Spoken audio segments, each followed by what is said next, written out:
మన నీటిలో కరిగే విటమిన్లో మనకి బి విటమిన్ అనేది కంప్లీట్ అయిపోయింది. బి తర్వాత నెక్స్ట్ మనం తీసుకోవాల్సిన విటమిన్ అంటే సి విటమిన్. చూడండి ఇక్కడ విటమిన్ పేరు వచ్చేసి సి. సి విటమిన్ యొక్క రసాయనం వచ్చేసి ఏంటంటే ఆస్కార్బిక్ ఆమ్లం, లేదా సిట్రిక్ ఆమ్లంగా కూడా మనం ప్రధానంగా తీసుకోవడం జరుగుతుంది. చూడండి సరే, విటమిన్ పేరు వచ్చేసి సి విటమిన్ యొక్క రసాయనం ఆస్కార్బిక్ ఆమ్లం లేదా సిట్రిక్ ఆమ్లం కూడా మనం ప్రధానంగా పిలుస్తాం. ఒకవేళ సి విటమిన్ లోపిస్తే మనకు ఏ వ్యాధులు వస్తాయంటే, సి విటమిన్ లోపిస్తే మనకు వచ్చే వ్యాధులు ఏమంటే స్కర్వీ అనే వ్యాధి సి విటమిన్ లోపల వచ్చే వ్యాధిగా కూడా మనం ప్రధానంగా తీసుకుంటున్నాం. మరి ఈ స్కర్వీ అనే వ్యాధి కనుక వస్తే మనకు ప్రధానంగా కనిపించే లక్షణాలు అనేవి ఏ విధంగా ఉంటాయంటే, ఇప్పుడు ఈ స్కర్వీ అనే వ్యాధి కనుక వస్తే మనకి ఏమవుతుందంటే మనకు చిగుళ్ళనే కానీ పండ్లు, ఈ పండ్ల చుట్టూ మనకు చిగుళ్ళనే ఉంటాయి. చిగుళ్ళు, ఈ చిగుళ్ళ వెంబడి రక్తస్రావం జరుగుతుంది. మనకి అప్పుడప్పుడు చిగురు నుంచి రక్తస్రావం జరుగుతుంది. మీకు తెలుసు, మీరు జామకాయ తిన్నప్పుడు ఆ జామకాయకు రక్తం అనుకుంటుంది, అది ఎక్కడి నుంచి చిగురు నుంచి అడుగుతుంది. మీరు చూడండి ఇక్కడ, అంటే ఆ చిగుళ్ళ వెంబడి రక్తస్రావం జరుగుతుంది. అది ఏ వ్యాధి యొక్క ముఖ్య లక్షణం? స్కర్వీ. స్కర్వీ అనేది చిగుళ్ళు అంటే గుర్తుపెట్టుకోండి. స్కర్వీ అనే వ్యాధి యొక్క ముఖ్య లక్షణం చిగుళ్ళలో రక్తస్రావం జరగడం.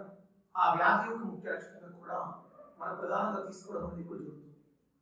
మరి ఎందుకు ఆ చిగుళ్ళ రక్తస్రావం జరిగింది అంటే, మీరు సి విటమిన్ ని తీసుకోకపోవడం వల్లనే మీకు స్కర్వీ అనే వ్యాధి వచ్చి ఆ చిగుళ్ళ రక్తస్రావం జరిగింది.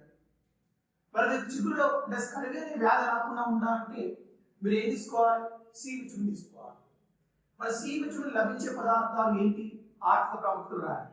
సి విటమిన్ లభించే పదార్థాలు సిట్రస్ జాతి ఫలాల్లో సి విటమిన్ పుష్కలంగా లభిస్తుంది. మరి సిట్రస్ జాతి ఫలాలు అంటే ఏంటంటే ఉసిరి, బత్తాయి, నిమ్మ వంటి ఫలాలను, ఉసిరి, బత్తాయి, నిమ్మ వంటి ఫలాలను ఏమని పిలుస్తారంటే సిట్రస్ జాతి ఫలాలని కూడా పిలుస్తారండి. మరి ఈ సి విటమిన్ సిట్రస్ జాతి ఫలాలతో పాటు ఇంకా ఎందులో ఎక్కువ లభిస్తుందంటే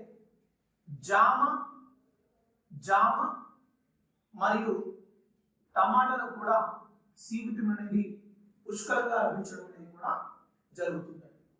ఇప్పుడు సి విటమిన్ అనేది ఎక్కువగా సిట్రస్ జాతి ఫలాలతో పాటు జామ మరియు టమాటాలు కూడా సి విటమిన్ అనేది పుష్కలంగా లభించడం అనేది కూడా జరుగుతుంది. మీరు ఆ సి విటమిన్ కనుక లభించే పదార్థాలకు సి విటమిన్ ఉంటుంది కాబట్టి అవి తీసుకుంటే మీకు 80% కూడా సి విటమిన్ ఉండి స్కర్వీ వ్యాధి రాకుండా చేయడం అనేది కూడా జరుగుతుంది. మరి ఈ సి విటమిన్ తీసుకోవడం వల్ల నీకు ఉపయోగాలు ఉన్నాయంటే ఉన్నాయండి. అవేంటంటే ఎవరైతే క్యాన్సర్ పేషెంట్స్ ఉన్నారో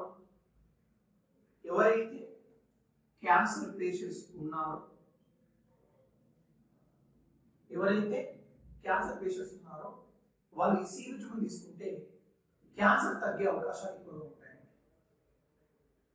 అంటే 80%, 95% తగ్గే అవకాశం ఉంటాయా? లేదు, 5% మాత్రమే తగ్గే అవకాశాలు ఉంటాయండి ఈ సి విటమిన్ తీసుకుంటే. అంటే కొన్ని రోజులు ఎక్కువ క్యాన్సర్ పేషెంట్స్ కొన్ని రోజులు ఎక్కువ బతికే అవకాశాలు ఉంటాయండి. అంటే ఏంటంటే క్యాన్సర్ నివారణలో తోడ్పడే విటమిన్ సి విటమిన్. సార్ ఇదివరకు క్యాన్సర్ నివారణలో తోడ్పడే విటమిన్ చెప్పారు సార్, అక్కడెక్కడ చెప్పారు, మళ్ళీ అక్కడ చెప్పారు, మళ్ళీ ఇప్పుడు చెప్తున్నాను. అవునండి, క్యాన్సర్ నివారణలో తోడ్పడే విటమిన్లు 3. ఒకటి ఏ, రెండవది ఈ, మూడవది సి విటమిన్ కూడా మన ప్రధానంగా తీసుకోవడం జరుగుతుందండి. ఏదండి? ఏ విటమిన్, ఈ విటమిన్, సి విటమిన్ కూడా క్యాన్సర్ నివారణలో తోడ్పడే విటమిన్ కూడా మనం ప్రధానంగా తీసుకుంటున్నాం. మరి సి విటమిన్ సంబంధించి ఇంకొక ముఖ్యమైన పాయింట్ కూడా మీరు క్లియర్గా చెప్పడం జరుగుతుందండి.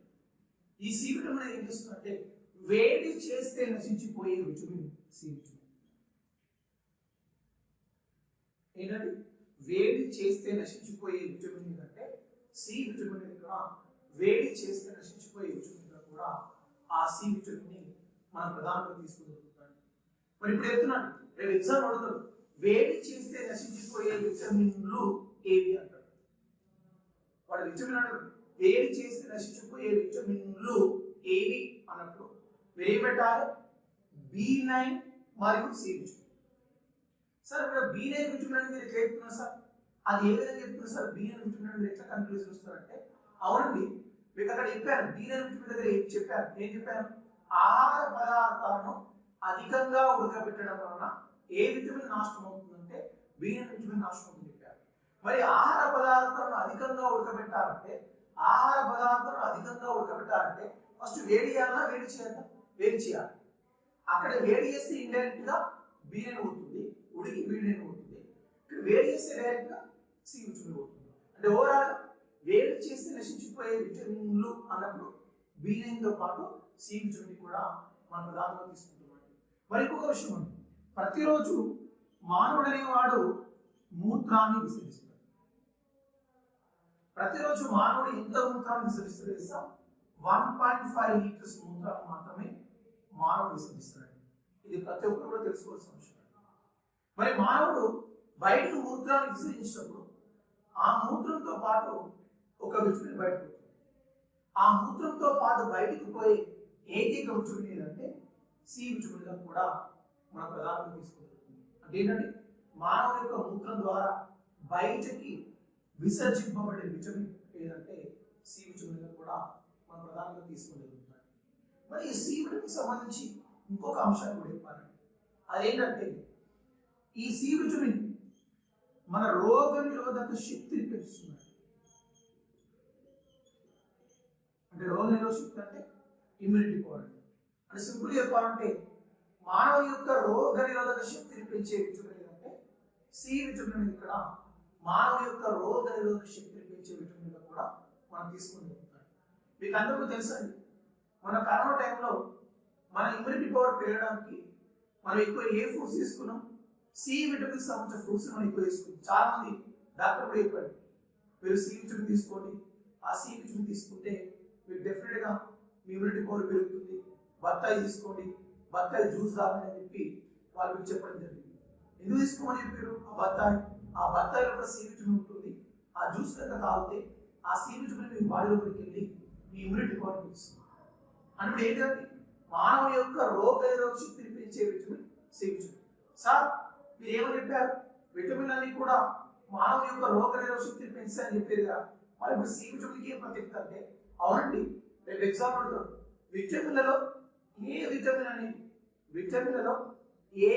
అనేది మానవ యొక్క రోగ నిరోధక శక్తిని పెంచుతున్నట్టు, అప్పుడు మీరు బుద్ధిగా పెట్టవలసిన ఏకైక ఆప్షన్ సి విటమిన్ కూడా మనం ప్రధానంగా తీసుకుంటాం. మరి ఇంకొక విషయం, మానవంలో కొలెస్ట్రాల్ అనేది ఉంటుంది. అది మీకు అందరూ కూడా తెలిసిన విషయం. అంటే కొలెస్ట్రాల్ అనేది పెరిగిన కొద్దీ మానవ యొక్క వెయిట్ కూడా పెరుగుతుంది. అది మీకు తెలిసిన విషయం. కొలెస్ట్రాల్ అనేది ఎందుకు పెరుగుతుంది? ఏ పదార్థాలను తీసుకుంటే పెరుగుతుంది అంటే లిపిడ్స్ కలిగిన ఫుడ్ తీసుకుంటే కొలెస్ట్రాల్ పెరుగుతుంది. ఎగ్జాంపుల్ చికెన్ బిర్యానీ కానివ్వండి, నూడిల్స్ కానివ్వండి, మంచూరియా కానివ్వండి, వీటి లోపల లిపిడ్స్ యొక్క పర్సెంటేజ్, కొవ్వుల యొక్క శాతం ఎక్కువ ఉంటుంది. మీరు అలాంటి పదార్థాలు తినడం వల్ల అందులో ఉన్న లిపిడ్స్ మీ బాడీ లోపలికి వెళ్ళి, కొవ్వులు అనేవి మీ బాడీ లోపలికి వెళ్ళి కొలెస్ట్రాల్ గా మారుతాయి. ఆ కొలెస్ట్రాల్ యొక్క శాతాన్ని తగ్గించాలంటే మీరు ఏ విటమిన్ తీసుకుంటే మీ బాడీ లోపల ఉన్న కొలెస్ట్రాల్ యొక్క శాతం తగ్గుతుందంటే సి విటమిన్ తీసుకుంటే ఆ కొలెస్ట్రాల్ యొక్క శాతం అనేది తగ్గిపోవడం అనేది ఇప్పుడు జరుగుతుంది. అందుకే చూడండి, మీకు రెస్టారెంట్ లో బిర్యానీ ఇచ్చినప్పుడు నాన్ వెజ్ కానీ వెజ్ ఐటమ్ కానీ ఏ ఐటమ్ కూడా బిర్యానీ ఇచ్చినప్పుడు ఆ బిర్యానీతో పాటు ఒక నిమ్మకాయ ఇస్తారండి. దాని ఉద్దేశం ఏదో చెప్పారండి, ఆ బిర్యానీతో పాటు నిమ్మకాయ ఇస్తారంటే ఆ బిర్యానీలో లిపిడ్స్ ఒక పర్సెంటేజ్ ఎక్కువ ఉంటుంది కాబట్టి అది మీ బాడీలో పెరిగే కొలెస్ట్రాల్ గా మారుతుంది కాబట్టి అందుకే వాడు నిమ్మకాయ ఇవ్వడం జరుగుతుంది. నిమ్మకాయ అంటే సి విటమిన్. అందులో మీరు ఆ నిమ్మకాయ పెట్టుకోవడం వల్ల ఆ బిర్యానీలో సి విటమిన్ కలిసిపోయి ఆటోమేటిక్గా ఆ బిర్యానీ లోపలికి వెళ్ళి ఆ సి విటమిన్ వెళ్ళి ఆ కొలెస్ట్రాల్ గా మారకుండా మీకు కాపాడడం అనేది ఇప్పుడు జరుగుతుంది. అంటే ఇండైరెక్ట్గా మానవులో ఉండే కొలెస్ట్రాల్ యొక్క శాతాన్ని తగ్గించే విటమిన్ ఏదంటే సి విటమిన్ గా కూడా మనం ప్రధానంగా తీసుకోవడం జరుగుతుంది. మరి దీనికి సంబంధించి ఈ ఆర్థిక ప్రాముఖ్యతకు సంబంధించి తీసుకుంటే ఇంకొక పాయింట్ కూడా చెప్పండి, అదేంటంటే ఐరన్. మీకు తెలుసా అండి, ఈ ఐరన్ అనేది ఇందులో ఎక్కువగా ఉంటుందంటే రక్తంలో ఎక్కువగా ఉండే మూలకం ఏదండి? రక్తంలో ఎక్కువగా ఉండే మూలకం ఏదంటే ఐరన్ అనే మూలకం రక్తంలో ఎక్కువగా ఉండే మూలకంగా కూడా మనం ప్రధానంగా తీసుకుంటూ ఉంటుంది. మరి మన బాడీ లోపల ఐరన్ యొక్క పని బాగా జరగాలంటే మీరు ఏ విటమిన్ తీసుకుంటే బాగా జరుగుతుందంటే సి విటమిన్ తీసుకుంటే బాగా జరుగుతుంది. అంటే సింపుల్ చెప్పాలంటే ఐరన్ యొక్క జీవక్రియలో పాల్గొనే విటమిన్. చూడండి, ఇప్పటివరకు చెప్పిన విటమిన్ లోపల మనకి ఏమేమి వచ్చినాయి? ఇప్పటివరకు చెప్పిన విటమిన్ లోపల ఎన్ని మూలకాలు వచ్చినాయి? మొత్తం 3 మూలకాలు. ఒకటి సల్ఫర్, రెండవది కోబాల్ట్, మూడవది ఐరన్. సల్ఫర్ ఎక్కడెక్కడ వచ్చింది? B1 B7 దగ్గర వచ్చింది. కోబాల్ట్ ఎక్కడ వచ్చింది? B12 దగ్గర వచ్చింది. ఐరన్ ఎక్కడ వచ్చింది? సి విటమిన్ దగ్గర వచ్చింది. అంటే ఏం చెప్పొచ్చండి, ఆ ఐరన్ అనేది రక్తంలో ఎక్కువ ఉండే మూలకం ఐరన్ అనేది బాగా పనిచేయాలంటే మీరు ఏ విటమిన్ తీసుకుంటే అది బాగా పనిస్తుంది? సి విటమిన్ తీసుకుంటే బాగా పనిస్తుంది. అంటే సింపుల్ చెప్పాలంటే ఐరన్ యొక్క జీవక్రియలో పాల్గొనే విటమిన్ అంటే సి విటమిన్. ఇక్కడ ఐరన్ యొక్క జీవక్రియలో పాల్గొనే విటమిన్ కూడా మనం ప్రధానంగా తీసుకోవడం జరుగుతుంది. మరి ఇంకొక విషయం అండి, దీనికి సంబంధించి ఇంకొక విషయం కూడా చెప్పాలంటే అదేంటంటే, ఇప్పుడు మామూలుగా మనకి రోడ్డు పైన వెళ్తున్నప్పుడు గాయాలు ఉంటాయి. ఆ గాయం ఉన్నప్పుడు ఆ గాయం అనేది తొందరగా మారిపోదు, కొన్ని రోజులు మారిపోతుంది. ఆ గాయం తొందరగా అనుకున్నప్పుడు మీరు ఏ విటమిన్ తీసుకుంటే ఆ గాయాలు తొందరగా మారిపోతాయంటే సి విటమిన్ తీసుకుంటే ఆ గాయాలు తొందరగా మారిపోవడం అనేది కూడా జరుగుతుంది. సి విటమిన్ తీసుకుంటే గాయాలు తొందరగా మారిపోతాయి. అంటే సింపుల్ చెప్పాలంటే గాయాలు మారడానికి తోడ్పడే విషయం ఏంటంటే సి విటమిన్. మరి ఇంకొక చిన్న క్లారిఫికేషన్ అండి, మనం అప్పుడు రోడ్డు పైన వెళ్తున్నప్పుడు కింద పడ్డప్పుడు మన ఎముకలు విరుగుతాయి. ఈ విరిగిన ఎముకలు తొందరగా ఆపుకోవాలంటే మీరు ఏం చేయాలంటే సి విటమిన్ తీసుకోవడం వలన మీ విరిగిన ఎముకలు తొందరగా ఆపుకోవడం జరుగుతుంది. ఏదంటే ఏముకలండి, విరిగిన ఎముకలు తొందరగా ఆపుకోవాలంటే సి విటమిన్ తీసుకోవాలి. ఇప్పుడు సింపుల్ చెప్పాలంటే గాయాలు మారడానికి మరియు విరిగిన ఎముకలు అతుక్కోవడానికి తోడ్పడే విషయం ఏంటంటే సి విటమిన్ కూడా మనం ప్రధానంగా తీసుకోవడం అనేది కూడా జరుగుతుంది. మరి ఇంకొక చిన్న క్లారిఫికేషన్, ఇప్పుడు మన దంతాలు అనేవి గట్టిగా ఉంటాయా మెత్తగా ఉంటాయా? మన ఎముకలు అనేవి గట్టిగా ఉంటాయా మెత్తగా ఉంటాయా అంటే గట్టిగా ఉంటాయి. దంతాలు గట్టిగా ఉంటాయి, ఎముకలు కూడా గట్టిగా ఉంటాయి. మరి ఎముకలు గట్టిగా ఉండడానికి ప్రధానమైన కారణం ఏంటండి? కాల్షియం. ఎముకల్లో కాల్షియం అనేది ఉంటుంది కాబట్టి ఎముకల్లో కాల్షియం అనేది ఉంటుంది కాబట్టి ఎముకలు గట్టిగా ఉంటాయి. మరి దంతాలు కూడా గట్టిగా ఉండడానికి కారణం ఏంటి? దంతాల్లో కూడా కాల్షియం అనేది ఉంటుంది కాబట్టి దంతాలు గట్టిగా ఉంటాయని చాలా మంది అభ్యర్థులు చెప్తారండి. అది వెరీ వెరీ రాంగ్. ఎముకలు గట్టిగా ఉండడానికి కారణం కాల్షియం కరెక్ట్, కానీ దంతాలు అనేవి గట్టిగా ఉండడానికి కారణం ఏంటంటే డెంటిన్ అనే పదార్థం దంతాల లోపల ఉంటుంది. ఏంటండి? దంతాలు అనేవి గట్టిగా ఉండడానికి ప్రధానమైన కారణం ఏంటి? ఆ డెంటిన్ అనే పదార్థం దంతాల లోపల ఉంటుంది కాబట్టి ఆ దంతాలు అనేవి గట్టిగా ఉండడానికి ప్రధానమైనది కూడా మనం తీసుకుంటుంది. మరి ఈ దంతాలు గట్టిగా ఉండడానికి ప్రధానమైన కారణం డెంటిన్ అని చెప్తున్నాం. ఈ డెంటిన్ అనే పదార్థం మన దంతాల లోపల బాగా ఏర్పడాలంటే మీరు ఏ విటమిన్ తీసుకుంటే అది బాగా ఏర్పడుతుందంటే సి విటమిన్ తీసుకుంటే అది బాగా ఏర్పడుతుంది. అంటే ఇప్పుడు సింపుల్ చెప్పాలంటే దంతాల లోపల డెంటిన్ అనే పదార్థం ఏర్పడడానికి అవసరమయ్యే విటమిన్ ఏంటంటే సి విటమిన్ కూడా మనం ఉదాహరణకు తీసుకోవడం జరుగుతుంది. మరి మన రక్తంలో ఒక ప్రోటీన్ ఉంటుందండి. మన రక్తంలో ఉండే ప్రోటీన్ పేరంటే కొల్లాజెన్ అని కూడా నేను చెప్పడం జరుగుతుంది. మన రక్తంలో ఒక ప్రోటీన్ ఉంటుంది. మన రక్తంలో ఉండే ప్రోటీన్ ఏంటంటే కొల్లాజెన్ అనే ప్రోటీన్. మన రక్తంలో ఉండే ప్రోటీన్ గా కూడా మనం తీసుకోవడం జరుగుతుంది. ఆ కొల్లాజెన్ అనే ప్రోటీన్ ఏం చేస్తుందంటే రక్తాన్ని శుభ్రపరచడంలో ఆ కొల్లాజెన్ అనే ప్రోటీన్ సహాయపడుతుంది. మరి ఈ కొల్లాజెన్ అనే ప్రోటీన్ మన బాడీ లోపల బాగా పనిచేయాలంటే మీరు ఏ విటమిన్ తీసుకుంటే ఆ ప్రోటీన్ బాగా పనిచేస్తుందంటే సి విటమిన్ తీసుకుంటే ఆ ప్రోటీన్ అనేది బాగా పనిచేస్తుంది. అంటే సింపుల్ చెప్పాలంటే కొల్లాజెన్ అనే ప్రోటీన్ జీవక్రియలు అంటే పనిచేయడానికి ఏమన్నా జీవక్రియ. కొల్లాజెన్ అనే ప్రోటీన్ జీవక్రియలో పాల్గొనే అంటే సి విటమిన్ కూడా మనం ప్రధానంగా తీసుకోవడం అనేది జరుగుతుంది. ఇది నేను చెప్పిన అన్ని అంశాలు కూడా నేను చెప్పిన ఇవన్నీ అంశాలు కూడా దేనికి సంబంధించినవి అంటే సి విటమిన్కి సంబంధించిన ప్రధాన అంశాలను కూడా మనం ప్రధానంగా తీసుకోవడం అనేది కూడా జరుగుతుంది. మరి దీనిపైన మనకు గత ఎస్ఐలో అంటే గత ప్రీవియస్ క్వశ్చన్ పేపర్ నుండి పరిశీలిస్తే ఎస్ఐ లోపల దీనిపైన కొన్ని క్వశ్చన్స్ అడిగారండి. ఏమడిగారంటే మీకు ఆప్షన్స్ కూడా ఇస్తానండి, 4 ఆప్షన్స్ ఇస్తాను. ఏంటంటే ఫస్ట్ ఆప్షన్ వచ్చేసి మూత్రం, సెకండ్ ఆప్షన్ వచ్చేసి రోగ నిరోధక శక్తి, థర్డ్ ఆప్షన్ వచ్చేసి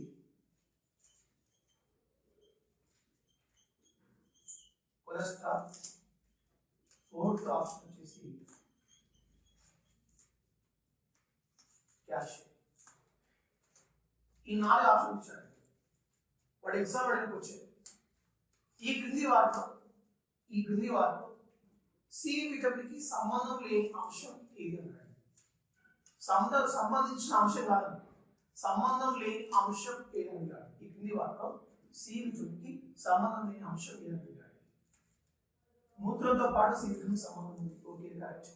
రోగనిరోధక శక్తిని పెంచే విటమిన్ సి విటమిన్, ఇది కరెక్ట్. కొలెస్ట్రాల్ యొక్క శాతం తగ్గించే విటమిన్ సి విటమిన్, కరెక్ట్. మానవ యొక్క మూత్రం ద్వారా బయటకు పోయే విటమిన్ సి విటమిన్, ఇది కరెక్ట్. మరి కాల్షియం అనేది మనకి సంబంధం ఉంది. ఆన్సర్ వచ్చేసి డి ఆప్షన్ ఉంది ఇక్కడ కరెక్ట్ ఆన్సర్. అంటే మీకు సంబంధం ఇవన్నీ కూడా ఉన్నాయి. ఇళ్ళకెళ్ళి వాడు ఇవ్వడం జరిగింది. ఈ పాయింట్ కూడా ఈ ఆర్థిక ప్రాముఖ్యతలో ఇవన్నీ కూడా మనకి ఇంపార్టెంట్. మనకి సంబంధం ఉన్న అంశాలు అనేవి తెలిస్తే సంబంధం లేని అంశాలు కూడా మీకు ఈజీగా తెలుస్తాయి. దీంతో మనకి ఏ విటమిన్ అనేది కంప్లీట్ అయిపోయిందంటే సి విటమిన్ అనేది కంప్లీట్ అయిపోయింది. అంటే మొత్తంగా తీసుకుంటే మనం నీటిలో కలిగే విటమిన్ గురించి, బి విటమిన్ గురించి చెప్పాం, సి విటమిన్ గురించి చెప్పాం. అంటే ఓవరాల్ గా మొత్తం మనకి ఏ టాపిక్ కంప్లీట్ అయిపోయింది, విటమిన్లు అనే టాపిక్ మొత్తం కంప్లీట్ కావడం అనేది కూడా జరిగింది. డెఫినెట్ గా దీనిపైన కూడా కంపల్సరీ 1 మార్క్ రావడానికి కూడా ఎక్కువ ఆస్కారం ఉంటుంది కూడా జరుగుతుంది. ఓకే అండి, ఇప్పుడు మనం విటమిన్లకు సంబంధించి కొన్ని ముఖ్యమైన అంశాలు చూద్దాం.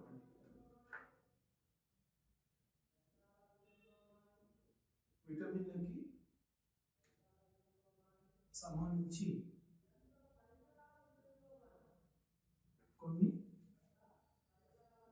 ముఖ్యమైన అంశాలు. ఆ విటమిన్లకు సంబంధించి కొన్ని ముఖ్యమైన అంశాలు ఏమున్నాయంటే మీకు నేను ఆల్రెడీ చెప్పడం అనేది కూడా జరిగింది. మనకి ఒక్కొక్క దగ్గర డబల్ విటమిన్స్ అనేవి రావడం జరిగింది. ఎగ్జామ్ లో కూడా మీకు అడిగే ఛాన్స్ ఉంటుంది. మీరు కన్ఫ్యూజ్ కాకుండా ఒక డబల్ విటమిన్స్ అనేవి ఎక్కడ వచ్చినాయో ఇక్కడ మీకు క్లియర్గా చెప్పడం కూడా జరుగుతుంది. ఇందులో ఫస్ట్ మనం తీసుకోవాల్సినప్పుడు మనం ఏ విధంగా తీసుకుంటామంటే ఇందులో ఫస్ట్ సల్ఫర్ అనే మూలకాన్ని కలిగిన విటమిన్లు ఏవి? సల్ఫర్ అనే మూలకాన్ని కలిగిన విటమిన్లు ఏవంటే ఏమని చెప్పారండి? 2 విటమిన్లు B1, B7 అనేవి సల్ఫర్ అనే మూలకాన్ని కలిగిన విటమిన్లు కూడా మనం తీసుకోవడం జరుగుతుంది. దీని తర్వాత నెక్స్ట్ ఈ కొలై, ఇచ్చరిషియా కొలై అనే బ్యాక్టీరియా యొక్క జీవక్రియలో పాల్గొనే విటమిన్. ఈ కొలై అంటే ఇచ్చరిషియా కొలై అనే బ్యాక్టీరియా యొక్క జీవక్రియలో పాల్గొనే విటమిన్ ఏంటండి? కేతో పాటు బి జోలిగా కూడా మన ప్రధానంగా తీసుకోవాలి.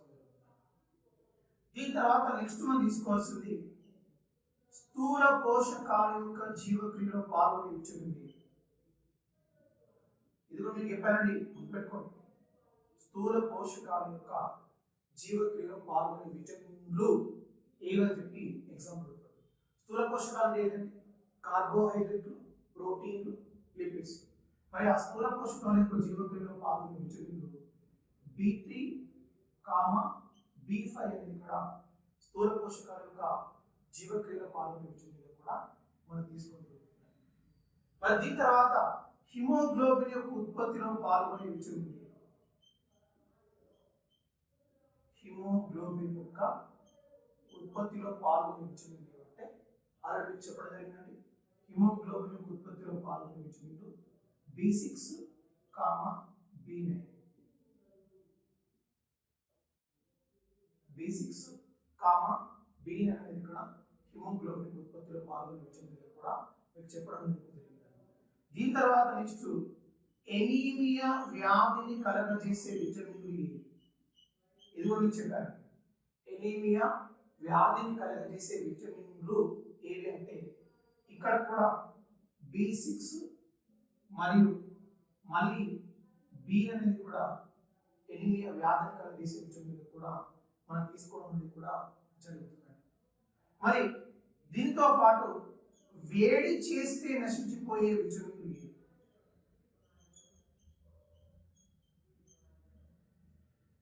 ఏంటండి? వేడి చేస్తే నశించిపోయే విటమిన్లు ఏమంటే ఆల్రెడీ చెప్పడం జరిగిందండి. ఏంటండి? సి మరియు B9 అనేది వేడి చేస్తే నశించిపోయే విటమిన్లు కూడా మీకు క్లియర్గా అక్కడ కూడా చెప్పడం జరిగింది. మరి ఇప్పుడు దీని తర్వాత నెక్స్ట్ మనం తీసుకోవాల్సింది ఏదంటే క్యాన్సర్ నిరోధకంగా పనిచేసే విటమిన్లు ఏవి?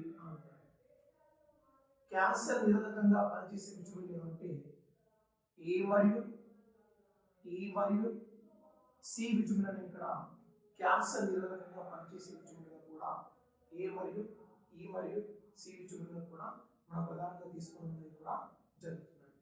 మరి అదే విధంగా రక్తం గడ్డ కట్టడానికి తోడ్పడే విటమిన్లు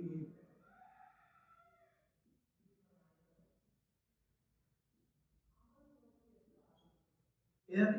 రక్తం గడ్డ కట్టడానికి తోడ్పడే విటమిన్లు ఏవి అంటే కే ఉంది. మన భారతదేశం కొత్తగా కనుగొన్న విటమిన్ కూడా ఉంది. ఆ కేతో పాటు క్యూ అని కూడా చెప్పారు. రెండు ఏంటంటే రక్తం గడ్డ కట్టడానికి తోడ్పడే విటమిన్లు కే మరియు క్యూ అనే విటమిన్ ఇక్కడ మనకు రక్తం గడ్డ కట్టడానికి తోడ్పడే విటమిన్లు కూడా మనం ప్రధానంగా తీసుకోవడం జరుగుతుంది. అంటే నేను వీటి గురించి ఎందుకు చెప్తున్నానంటే వీటి గురించి మనకి ఇదివరకు ఎగ్జామ్లో టూ టైమ్స్ అడిగాను. ఒక ఫస్ట్ క్వశ్చన్ ఎందులో అడిగారంటే గ్రూప్స్ లో అడిగారు. ఏం అడిగారంటే ఈ కొలై అనే బ్యాక్టీరియా జీవక్రియలో పాల్గొనే విటమిన్లు ఏమని చెప్పారు. అప్పుడు ఆప్షన్లో కే బీట్యూవల్ ఇవ్వలే. వాడు ఏం ఇచ్చాడు? రసాయనామాలు ఇచ్చాడు. ఇక్కడ కూడా మీకు ఇవ్వడు. అన్ని రసాయనాల పేరు B1 B7 రసాయనాలు, K2 B2 రసాయనాలు, మొత్తం రసాయనాల పేరు ఇస్తారు. కాబట్టి మీరు ఈ పేర్లను గుర్తించుకోవడంతో పాటు రసాయనామాలు ఇంపార్టెంట్. మీకు గ్రూప్ 2 అడిగిన క్వశ్చన్ ఈ కోలైన బ్యాక్టీరియా యొక్క జీవక్రియలో పాల్గొనే విటమిన్ ఏమని చెప్పి ఈ రెండు విటమిన్ల పేర్లు అడిగారు. ఆప్షన్ ఏ ఆప్షన్ రెండు విటమిన్లు, బి ఆప్షన్ రెండు విటమిన్లు, సి ఆప్షన్ రెండు విటమిన్లు, డి ఆప్షన్ రెండు విటమిన్లు. ఇంకో క్వశ్చన్ అండి ఎనీమియా వ్యాధిని కలగజేసే విటమిన్లు ఏవి అని చెప్పి ఇది ఎందులో అడిగారంటే ఎస్ఏ లెవెల్లో క్వశ్చన్ అడిగారు. ప్రీవియస్ ఎస్ఏ పేపర్ అడిగారు. ఆప్షన్ లో ఇక్కడ కూడా B6 B9 ఇవ్వరు. ఇక్కడ కూడా ఏమి ఇచ్చాడు? రసాయనాల పేర్లు ఇచ్చాడు. మీకు ఈ పేరు గుర్తుపెట్టుకోవాలి, దీంతో పాటు రసాయనాలు గుర్తుపెట్టుకోవాలి. చూడండి, సల్ఫర్ అనే మూలకాన్ని కలిగిన విటమిన్లు B1 B7, ఈక్వలైన బ్యాక్టీరియా జీవక్రియలో పాల్గొనే విటమిన్లు K B12, స్థూల పోషకాల యొక్క జీవక్రియలో పాల్గొనే విటమిన్లు B3 B5, హిమోగ్లోబిన్ ఉత్పత్తిలో పాల్గొనే విటమిన్లు B6 B9, ఎనీమియా వ్యాధిని కలుగజేసే విటమిన్లు కూడా B6 B9, వేడి చేసి నశించిపోయే విటమిన్లు C మరియు B9, క్యాన్సర్ నిరోధకంగా పనిచేసే విటమిన్లు A మరియు E మరియు C, రక్తం గడ్డకట్టడానికి తోడ్పడే విటమిన్లు K మరియు Q గా కూడా మనం తీసుకోగలుగుతుంది. ఇది కొన్ని విటమిన్లకు సంబంధించిన అంశాలను కూడా మనం ప్రధానంగా తీసుకోవడం జరుగుతుంది. దీంతో మనకి విటమిన్లు అనే టాపిక్ కూడా మొత్తం కంప్లీట్ కావడం కూడా జరిగింది.